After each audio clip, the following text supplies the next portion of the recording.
The live TV, सच सबसे आगे।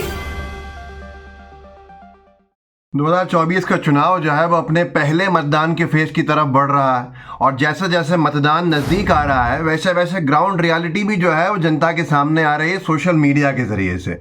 और यहाँ तक के जो सर्वेज हो रहे हैं उसमें बीजेपी की हालत इतनी ख़राब दिखाई जा रही है कि गोदी मीडिया भी लाख कोशिश के बावजूद भी छिपा नहीं पा रहा है।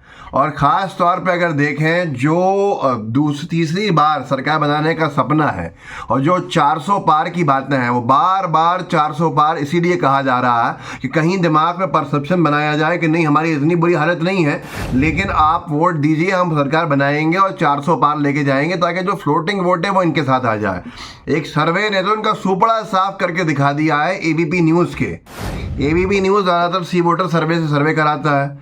एबीपी न्यूज़ के सर्वे में जो आंकड़े टेलीविज़न स्क्रीन के ऊपर हैं वो सोशल मीडिया पर बहुत ज़्यादा सुपर वायरल है और जो बीजेपी का सुपड़ा साफ उसमें दिख रहा है। लोग भी हैरान हैं कि मोदी जी से बार बार 400 पार इसीलिए बुलवाया जा रहा था क्योंकि बीजेपी की हालत बड़ी ख़राब है सर्वेज में। इससे पहले ये भी आया था कि इंटरनल सर्वे जो आरएसएस का लीक हुआ है साहब और उसमें बीजेपी हार रही है चुनाव, 200 के आसपास सीट्स आ रही हैं।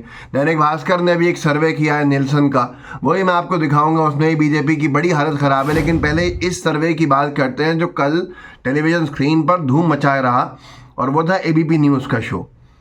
शायद रोमाना इसरार खान है जो शो कर रही हैं पत्रकार, और स्क्रीन पे देखिए आप कि कैसे एनडीए 0-0, इंडिया गठबंधन 39 सीट्स, अदर 0-0। ये 3 राज्य हैं जहां तक लोग कह रहे हैं कि ये तमिलनाडु, केरल और दिल्ली के आंकड़े हैं। अब आप खुद सोचिए कि बीजेपी की हालत कितनी ख़राब है कि इसी शो में ये बताया गया कि ये तो 39 सीट्स की बात थी। 142 सीट्स के जब आंकड़े खोले गए तो एनडीए गठबंधन 45 पे और इंडिया अलायंस 97 वोट्स के ऊपर। ये स्क्रीन पे देखिए डिबेट का है और ये भी अगर हम देखें तो एबीपी न्यूज़ का ही है, जिसमें इस तरफ लिखा है पश्चिम बंगाल, इस तरफ लिखा है कर्नाटक, ऊपर 142 सीट्स, एनडीए 45, इंडिया अलायंस 97, 100 में 3 कम, अदर 0। अदर्स के 0 होने से एक बात और दिख रही है कि जो वोट काटने वाली राजनीति थी, या वोट कटने वाली राजनीति थी, इंडिया अलायंस के मैदान में होने से, अलायंस बनने से ये जो वोट कटना है ये भी काफ़ी बड़े स्तर पे मैनेज हो चुका है, कंट्रोल हो चुका है। और एक चीज़ साफ दिख रही है कि जो वोट कटता था जिससे बीजेपी जीतती थी वो इस बार नहीं कटने वाला है, बटने वाला नहीं है। एक मुश्त जब वोट डलेगा इंडिया अलायंस कैंडिडेट का को किसी भी पार्टी का, तो आप खुद सोच लीजिए कि परिणाम बहुत चौंकाने वाले आएंगे। और शायद यही वजह है कि जो बौखलाहट बीजेपी के नेताओं में दिख रही है, मोदी जी के भाषणों में जो कुछ सांप्रदायिकता झलकती है, मुस्लिम लीग की बातें आ जाती हैं, तो आरोप प्रत्यारोप आ जाते हैं। प्रधानमंत्री के नज़रिए से अगर देखें तो बयान भाषण जितने मोदी जी के हैं वो प्रधानमंत्री के नज़रिए से फिट नहीं बैठते हैं। तो ये वजह क्या है कि बिहार की सरकार गिराई गई, महाराष्ट्र की सरकार गिराई गई, महाराष्ट्र में रीजनल पार्टीज़ को तोड़ा गया, उनमें 2 फाड़ कराई गई। फ़ायदा बीजेपी किस तरह से लेना चाहती है अब समझ में आता है कि इंडिया अलायंस से बीजेपी की हालत बड़ी ख़राब हो गई है। दैनिक भास्कर ने, अपने देश का लीडिंग अखबार है, उसने अपने फ्रंट पेज पर छापा था और फ्रंट पेज की खबर यह है दैनिक भास्कर की कि मेगा सर्वे के नतीजे जारी, 10 राज्यों में, ये नेल्सन से कराया है, 10 राज्यों में इंडिया गठबंधन आगे, दक्षिण के राज्य बीजेपी गठबंधन को करेंगे सत्ता से बाहर।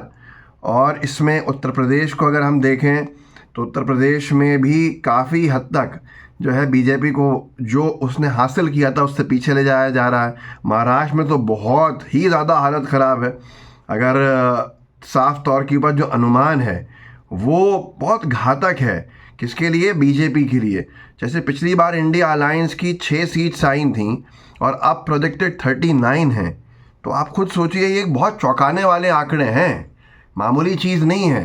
भारतीय जनता पार्टी के लिए जिस हिसाब से हालत बुरी हो रही है वो साफ तौर के ऊपर दिख रहा है कि बड़ा हालात जो हैं वो ख़राब दिख रहे हैं इनके। तो ये सारी चीज़ें हैं जिससे कि कहीं ना कहीं एक बौखलाहट, एक खलबलाहट, ये सब चीज़ें साफ तौर के ऊपर दिख रही हैं। राजस्थान में जहाँ 0-0 था वहाँ पर अब 10 सीट्स लाती हुई इंडिया अलायंस दिख रही है, प्रोजेक्शन ये है। तेलंगाना जहां 3 सीट्स थी वहां 13 सीट्स आती हुई दिख रही हैं इंडिया अलायंस की।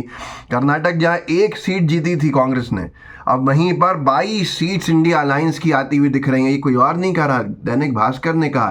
केरल में 19 सीट जीती थी, इस बार 20 की 20 जीतता हुआ इंडिया अलायंस दिख रहा है। तमिलनाडु में 38 थी, इस बार 39 हैं।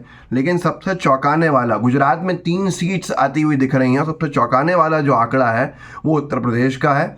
कहाँ 7 सीट्स पे थे समाजवादी पार्टी और दूसरे समाजवादी पार्टी, और अब 22 सीट्स पे जीतते हुए उत्तर प्रदेश में 22 सीट्स। 22 सीट्स का मतलब जानते हैं, 22 सीट्स में से 7 सीट घटा दीजिए तो अतिरिक्त लगभग 15 सीट्स का नुकसान हो रहा है बीजेपी को, एनडीए को। महाराष्ट्र में कितनी सीट्स का नुकसान हो रहा है, क्या अंदाज़ा लगा सकते हैं?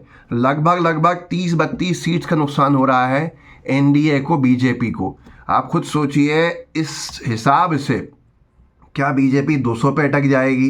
ये लोगों के सवाल है। और ये दैनिक भास्कर का सर्वे है जिसको देखकर लगता है कि बीजेपी की हालत बड़ी खबर। एबीपी न्यूज़ ने भी 4-5 दिन पहले वोट शेयर का एक सर्वे डाला था, किसे कितने वोट। इसमें 8 अप्रैल और 1 अप्रैल को जो वोट शेयर का आंकड़ा आया था उसमें 4% की बढ़ोतरी इंडिया अलायंस के वोट शेयर में आई एक हफ्ते में। 1 अप्रैल को लिखा था कि एनडीए का वोट शेयर 52% रहेगा और इंडिया अलायंस का 36% रहेगा। वहीं पर 8 अप्रैल को लिखा कि एनडीए का 52% तो रहेगा लेकिन इंडिया अलायंस का 40% पे प्रोजेक्ट किया जा रहा है। तो ये अपने आप में एक चीज़ दिखा रहा है कि कहीं ना कहीं जनता का समर्थन साफ तौर के ऊपर इंडिया अलायंस की ओर बढ़ रहा है और बीजेपी की हालत इसीलिए ख़राब और खस्ता से खस्ता होती जा रही है। और यही वजह थी शायद कि आरएसएस को के जो सर्वे आए थे उसमें साफ तौर के ऊपर दिखाया गया था कि कहीं ना कहीं जो आरएसएस के सर्वे होने का दावा किया गया था, उन दावे किए जाने वाले सर्वेज में ये था कि बीजेपी बड़ी हालत ख़राब के दौर से गुजर रही है और बीजेपी के लिए बड़ी मुसीबत होगी। एक मज़ेदार सर्वे भी आपको दिखाता चलता हूँ। ये एबीपी न्यूज़ ने ही एक पैमाना लिया था कि भ्रष्टाचार का जिन निकला, 24 का चुनाव कितना बदला। इन्होंने एक सवाल पूछा था, ये डिबेट के में फ्लैश कर रहे हैं कि भ्रष्टाचार का सामना कर रहे लोगों के लिए बीजेपी वॉशिंग मशीन वाले विपक्ष के आरोपों से सहमत हैं।